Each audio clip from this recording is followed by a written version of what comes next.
Hello peoples. Now I don't usually record a video at 8:30 Sydney time or 11:30 London time, April 10th. Now why am I bringing up April 10th? If you know your history, you probably know what this represents.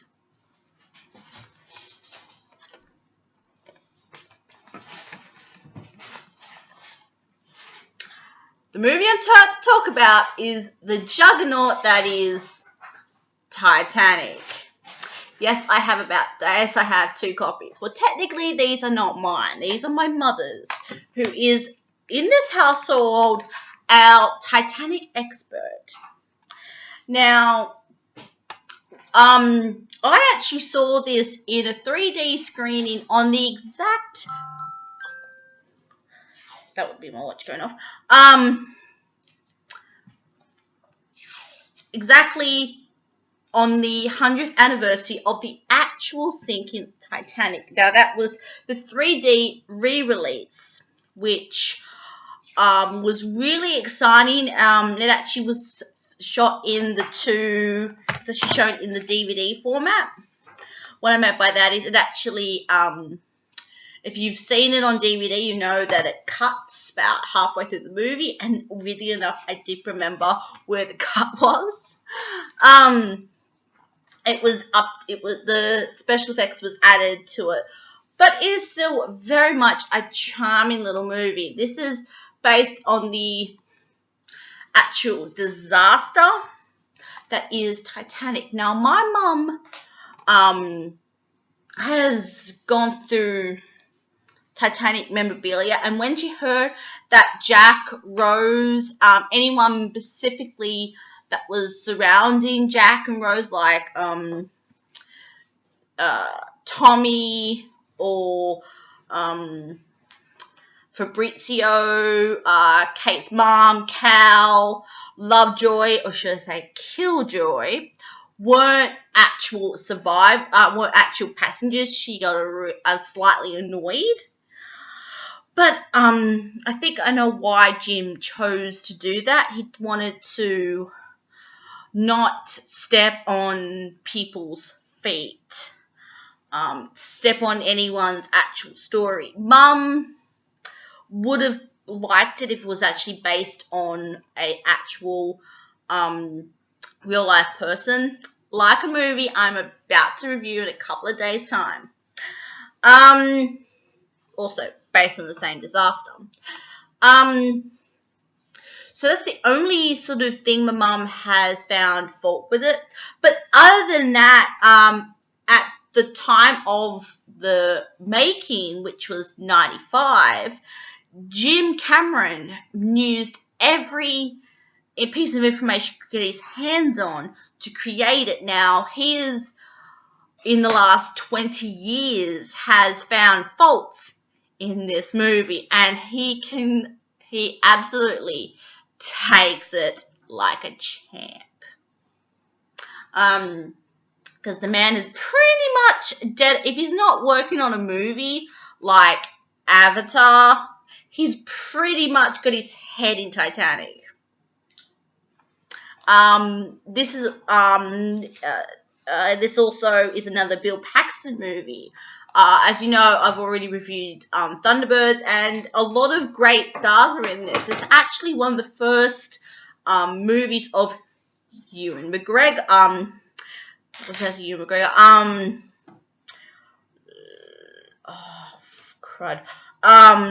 Ewan Griffiths, who I've already reviewed as part of the Amazing Grace movie, and also he's better known now for the original Fantastic Four series. Before they reviewed it, they remade it to hell and back. Kate was also quite an established actor when she did this, and so was Leo, but this was pretty much put Leo on the, how can I put it delicately, the heartthrob status for a good solid 5-6 years. This and probably Romeo and Juliet pretty much did it.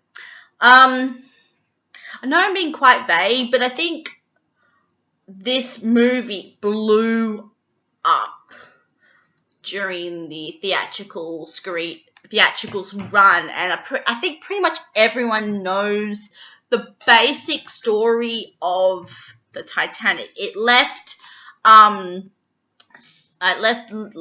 London on April 10th, 1912.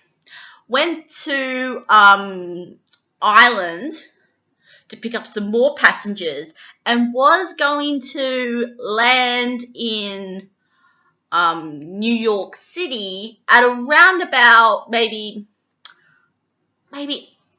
April, when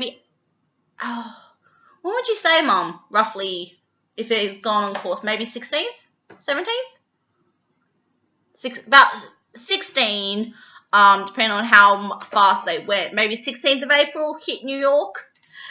But, alas, the ice was much further south than what they thought, and they went smack bang in the middle of one. And, well, you know the story. But this was really beautifully done, and pretty much was a blockbuster to end all blockbusters. Pretty much the next movie to pretty much top their box office was Avatar, and that was about maybe 20 years later, which was crazy. I thoroughly enjoy the movie. My mum pretty much pulls it around about now, but I pull it out multiple times.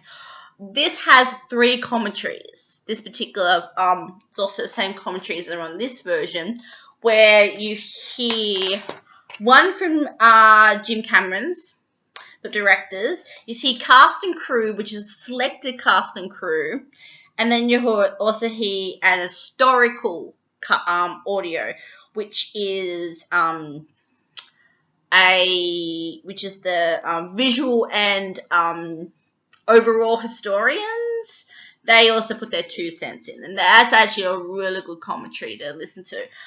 Before this viewing, my mum and I just sat through the cast and crew commentary. On this particular DVD, which is the 2D Blu-ray, which was released for the 3D re-release, this actually has a couple of new documentaries, which isn't on this. It is reflections of Titanic, which a lot of the cast and crew come back to talk about their reflections, which was really cool. The only person I noticed wasn't on that documentary was Leo himself. Now, I know for a fact that Leo doesn't like to talk about his movies post the glow, which I find really weird. And then we have Titanic, The Final Word, with James Cameron, which was shown on the National Geographic channel, and he puts together a whole bunch of different experts, including his historical experts that he used for this movie, to talk about different aspects about where they could have hit themselves in the foot in terms of what Jim did on this particular movie. That's a really interesting documentary. So if you get this particular version, that's a really good documentary to really understand what Jim's thoughts were nearly 20 years later. Also, in both of them, you see some deleted scenes. You get an alternate ending, which really isn't much. A whole bunch of behind-the-scenes featurettes. It's a really funny video, which is done by the cast and crew. It's really comical. That's probably one of the best DVD extras I've ever seen on a DVD or Blu-ray. So, which is a whole bunch of behind the scenes images, and it's really quite funny. The way they've just edited it together, it gives me a laugh every time. So yeah, if I hadn't seen you, probably by now you would have seen the movie, and I thoroughly enjoy it. Whether it's the anniversary or not, I will pull this sucker out of mothballs and watch it, regardless of what version you have. And I have to say, I don't usually mention music, but James Horner is one of the composers that I do thoroughly enjoy. This is a DVD set, a disc set that I got my mum. He is a really good composer. Unfortunately, James is no longer with us. James Horner isn't with us, so I can't hear any more new music from the guy. But he is one of James Cameron's more frequent collaborators when it comes to his music. You can definitely tell it's time for me to go to bed. My phone's going off. He really has a way of bringing out emotions, and his music in this particular, particularly on the pre-syncing sequences, is really hopeful, which I think a lot of other movies based around this whole topic don't do. Most other ones seem to focus on the syncing mainly and not really on the fun of the boat. And this one definitely took the feeling of what they would have experienced when it wasn't iceberg, ship going down. This is really a beautiful way of putting it together. I thoroughly enjoy it. I do give it a 5 out of 5. If my mum didn't already own it, I would go out and buy it. But yeah, what do you think of the Titanic? Do you think it's a bit overrated, or one of Jim's high watermarks? Please write down in the comment section below. Please subscribe, and if you've already subscribed, please click that bell icon to find when a new video comes up. You will immediately get it. And another one in this series will be released on about the 15th of April.